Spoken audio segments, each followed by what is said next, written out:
dire qu'ils ne mènent pas la vie dure, qu'ils ne manquent de rien pour combler leur faim. À quoi bon vouloir voler de ses propres ailes? Où pourraient-ils aller alors que dehors c'est l'hiver nucléaire?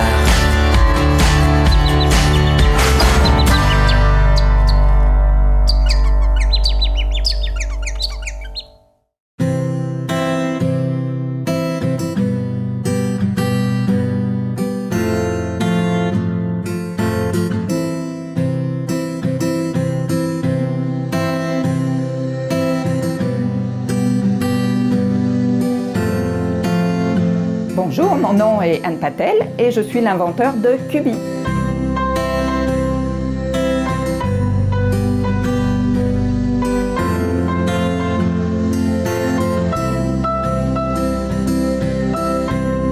Alors, d'où vient l'idée de Cubi? Alors, je suis complètement autodidacte, un parcours complètement atypique puisque mon tout premier métier, j'étais esthéticienne, j'avais un centre d'esthétique. Mon deuxième métier, ça a été sculpteur à partir du moment où je suis arrivée au Québec, donc il y a 18 ans. J'ai été sculpteur et j'ai travaillé la pierre, le bois, enfin bref, j'ai beaucoup développé mon aspect artistique. Et puis Cubi est né à un moment de ras-le-bol, comme très souvent, une nouvelle idée, ça vient souvent d'un ras-le-bol. Et le ras-le-bol a été mon encombrement de meubles. Je me suis rendu compte que en peu de temps, parce que quand même, bon, 18 ans, c'est pas énorme, la quantité de choses qu'on a pu acheter pour un usage unique. Et je me suis dit, ça ne se peut pas d'être aussi tributaire de ces affaires. Donc, est-ce qu'il ne pourrait pas y avoir un concept qui permettrait de faire de ces meubles, que ces meubles fassent plutôt ce qu'on a besoin qu'ils fassent? Et la source d'inspiration a été Lego. Parce que Lego, vous avez vos morceaux, et vous les assemblez pour faire des dinosaures et des châteaux forts. Et bien là, c'est la même approche. On a des gros modules et suivant comment on les utilise, comment on les cumule, ça fait une table, un pouf, un comptoir, une table à cocktail, une table à café, nos limites.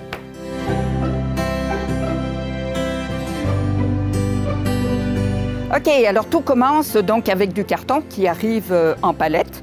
C'est du carton impérativement propre, il arrive de chez le recycleur. Donc nous, on a besoin d'une traçabilité pour ne pas amener un peu n'importe quoi dans ces meubles, genre carton à pizza, là, on essaye d'éviter. Donc les formes sont optimisées au maximum, c'est-à-dire que les 3 formes qu'on utilise sont les trous du beigne, le trou du trou du trou du beigne. Et puis, donc après, on va les monter, les assembler avec une colle à base de fécule de patate. Et on va les faire en fonction du besoin du client, c'est-à-dire de la profondeur souhaitée, suivant l'utilité qu'ils vont en avoir. Donc l'intérêt du carton, c'est que c'est aussi solide que du bois, parce que ça vient du bois. La pâte à papier, c'est du bois. Et puis en même temps, c'est léger comme du papier. Donc on a deux forces qui sont la légèreté et donc ça, là si je descends, si j'en prends un, on voit que c'est vraiment, là je peux le tenir au bout du doigt, là c'est hyper léger. Et puis pour vous montrer la solidité, je vais monter dessus. Alors c'est sûr que créer un produit comme ça se fait pas en 10 minutes. En bout de ligne, j'entends souvent « Ah, c'est donc une bonne idée, c'est tellement simple ». Oui, mais pour faire quelque chose de simple, c'est très compliqué. Donc il y a eu énormément d'essais d'erreurs, forcément. Et puis d'abord, le premier choix au départ a été le choix de matériaux. Et puis, pourquoi le carton? J'ai fait tout simplement une recherche internet en tapant des mots-clés. Design, écologie, et puis sont sorties automatiquement des idées de meubles en carton. Et c'est une approche qui existe partout dans le monde. En Europe, c'est même un métier qui est les cartonistes. Donc, j'ai rien inventé à ce niveau-là. Moi, j'ai surtout inventé une façon différente de s'en servir. Donc beaucoup d'essais, erreurs, effectivement, de quelle forme je vais lui donner, comment ça va se cumuler, etc. Jusqu'au moment où j'ai sorti mes 3 formes qui se cumulent pour créer mes meubles.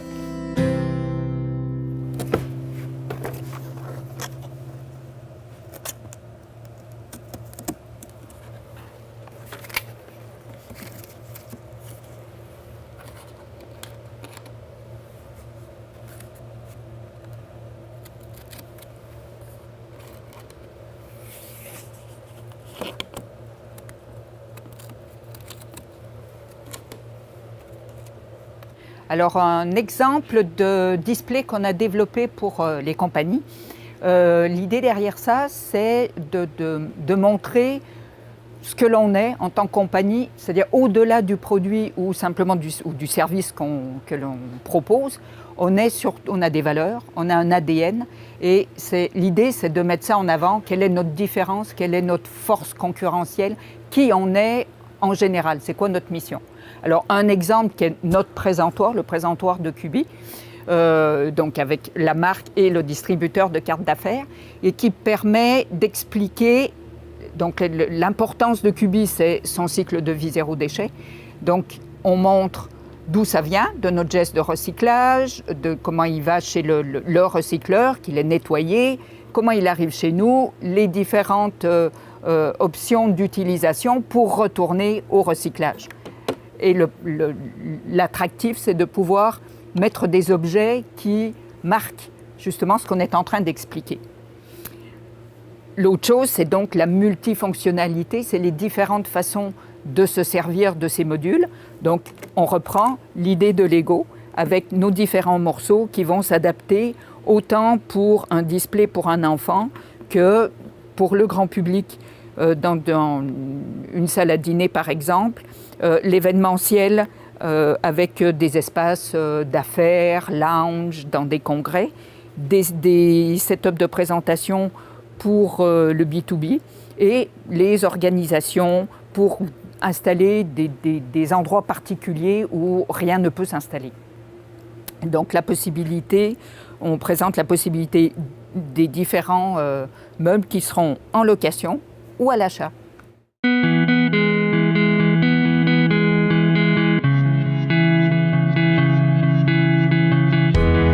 Il y a un volet qui pour moi était capital, et qui est le volet complémentaire à la démarche du meuble adaptable, là, du meuble évolutif, c'est le côté écologique.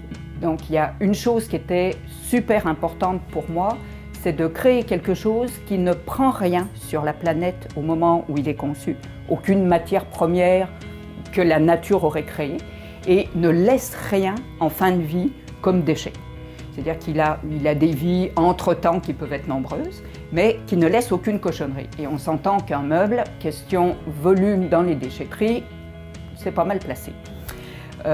Donc l'idée du carton avec la colle écologique, c'est que je prends le carton chez le recycleur, donc c'est déjà un matériau. Le geste que l'on a fait de mettre son papier dans le bac de recyclage, qui va chez le recycleur, qui est renettoyé, désancré, etc. Là, c'est là que je le récupère. Donc après, je me suis entourée de fournisseurs pour avoir un modèle d'affaires le plus léger possible. C'est-à-dire que j'ai une structure de fonctionnement qui est extrêmement simple, où justement chaque fournisseur a sa part. Moi, je fais juste de l'assemblage.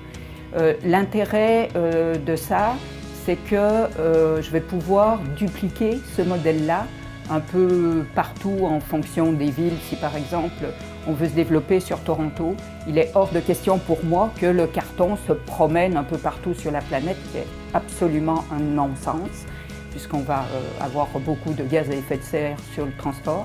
Par contre, il y a du carton à peu près partout sur la planète, donc je vais pouvoir dupliquer ce modèle-là partout sur la planète.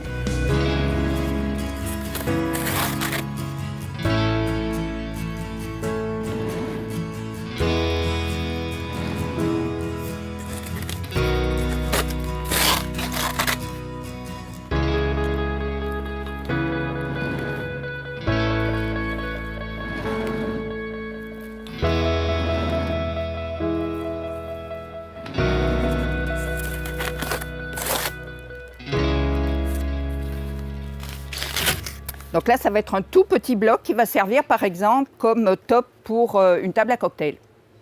Je peux les monter dans ce qui est beaucoup plus épais, jusqu'à 10 pouces, qui lui va devenir un pouf. Donc pourquoi est-ce qu'on utilise la colle à base de patates? Parce que l'objectif est vraiment 100% écologique. L'objectif final, c'est même que le meuble puisse être compostable. Donc s'il y a un quelconque produit toxique non dégradable, on a perdu notre principe. Oui, la conscientisation, c'est sûr que c'est notre rôle puisque QB existe pour avoir un impact écologique. Notre grosse motivation, c'est quand on voit le développement du mouvement, par exemple zéro déchet, où les gens sont non seulement dans le parler, mais ils commencent vraiment à être dans l'action. Donc on sait maintenant qu'on a une réponse qui est viable, qui est tout à fait utilisable là, maintenant, et qui répond à un besoin. Alors tous les modules, pour qu'ils tiennent ensemble les uns les autres, puis qu'ils soient démontables très facilement, ils sont attachés avec des sangles. C'est des sangles en velcro qui passent sous la couleur imprimée.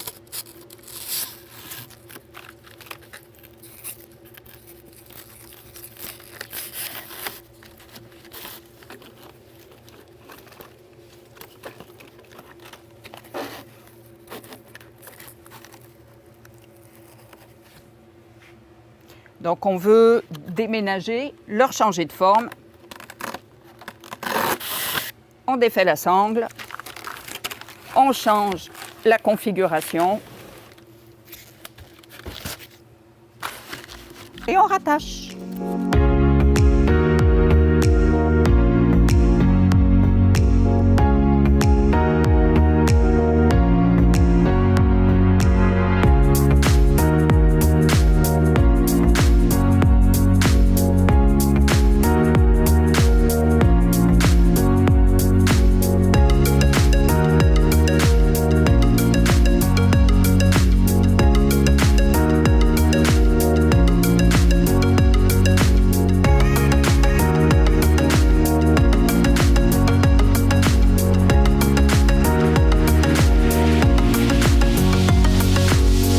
Avec ces modules, une fois qu'ils sont créés, donc je les assemble pour faire des meubles de toutes sortes, des meubles qu'on peut acheter ou qu'on peut louer.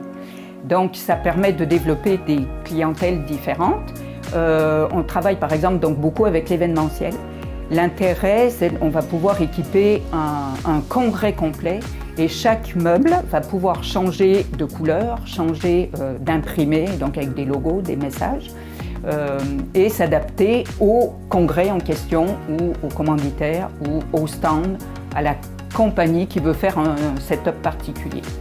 Donc on fait beaucoup d'événementiels, beaucoup de corporatifs, beaucoup de B2B principalement, parce que pareil, support display original, différent, utilitaire, qui va pouvoir s'adapter aussi aux besoins. C'est-à-dire que le setup, le display, va pouvoir passer de la salle d'attente à un showroom, à un stand d'exposition.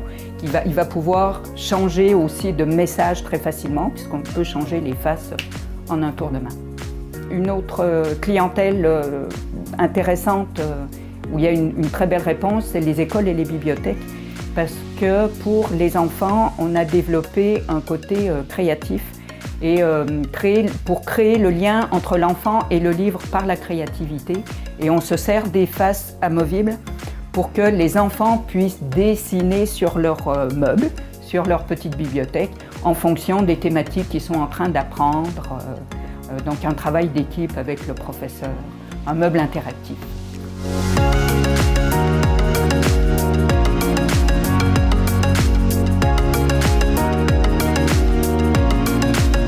Alors, une journée type, c'est tellement multitâche. Là, on passe d'une casquette à une autre à une vitesse fulgurante. Il faut être capable de créer en réglant un problème comptable. Il faut être capable justement de faire de l'assemblage, balayer par terre et en même temps faire du réseautage. C'est extrêmement varié, puis je crois que c'est ça l'intérêt, c'est qu'on ne se lâche jamais. On rebondit tout le temps, c'est juste une succession de défis. Et c'est ça qui est extraordinaire.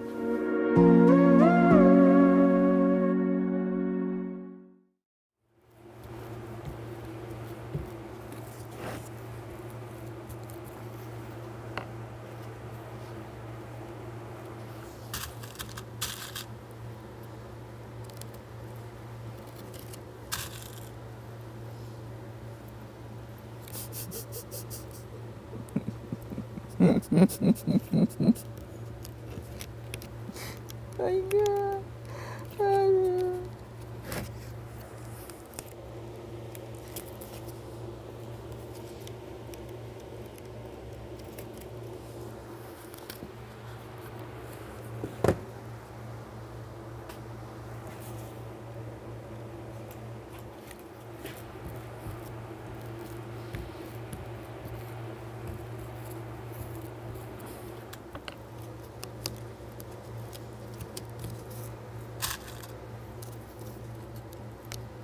Alors là, par rapport à la région, j'ai habité pendant plusieurs années à Rigaud.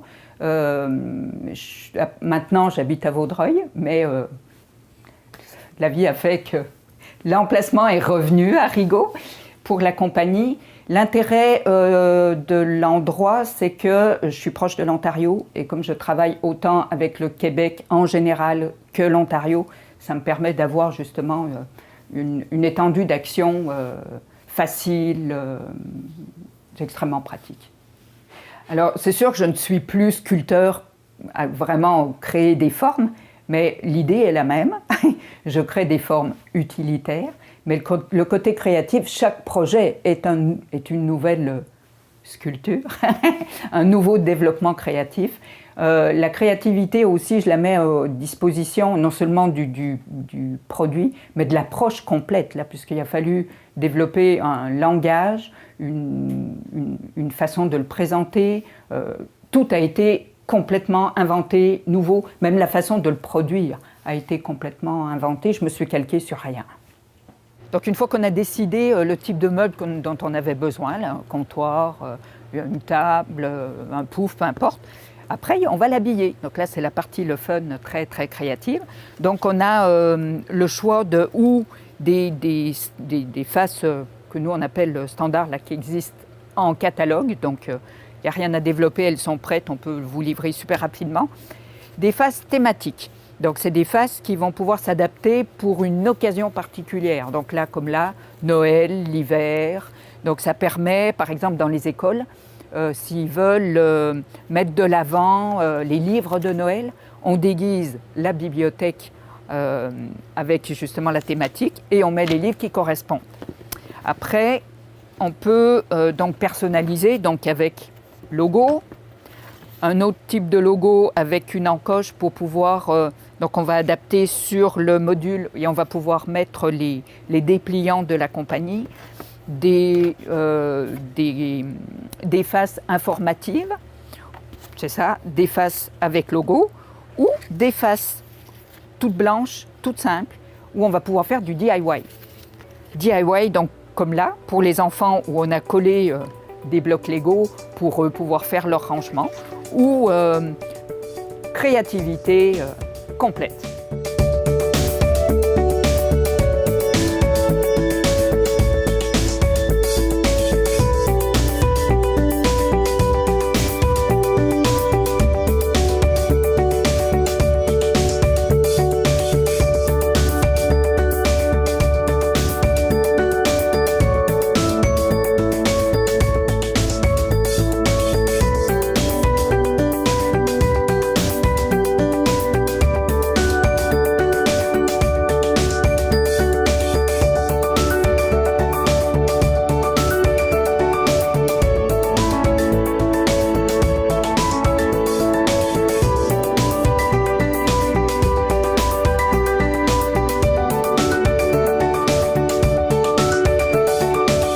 Alors pour avoir des cubis, c'est simple. Alors ou vous savez exactement ce que vous voulez, c'est-à-dire un item genre un pouf, et là vous pouvez l'acheter en ligne.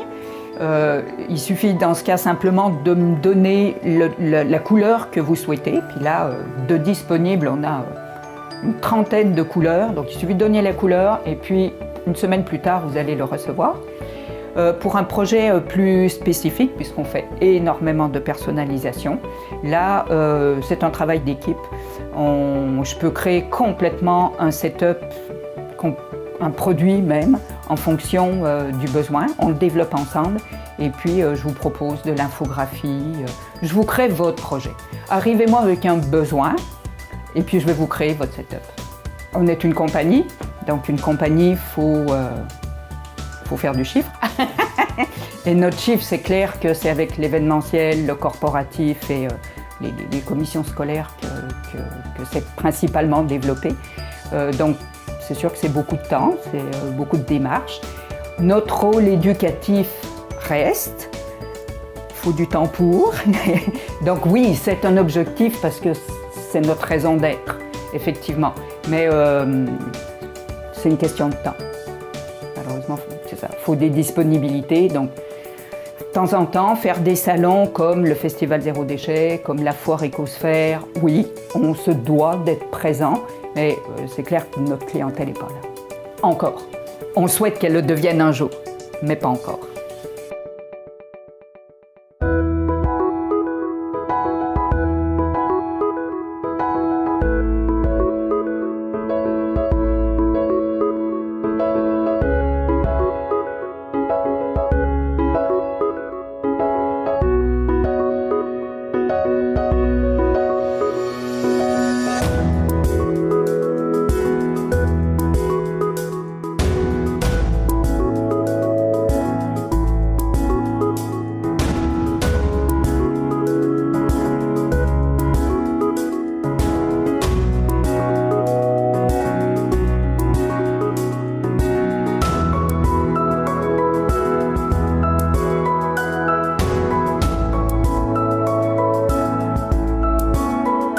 Alors en 6 ans, c'est sûr qu'il y a eu une évolution incroyable.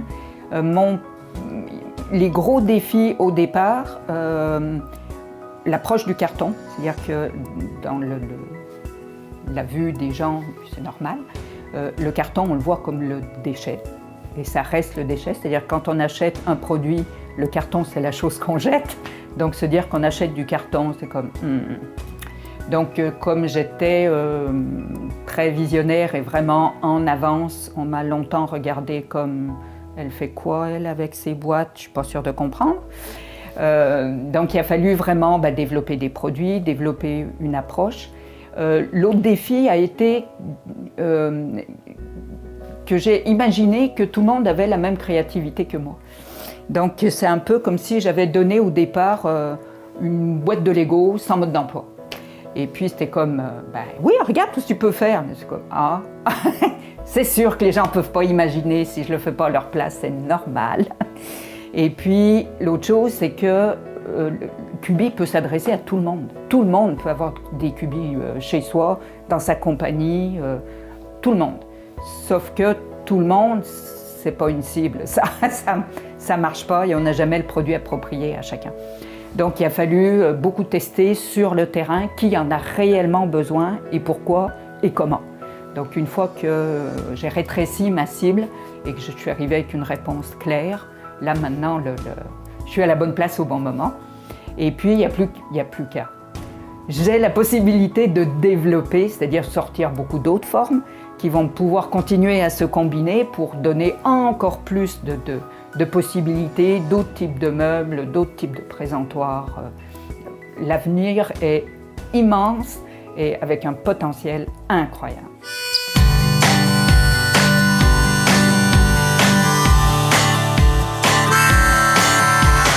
On pourrait dire qu'ils ne mènent pas la vie dure, qu'ils ne manquent de rien pour combler leur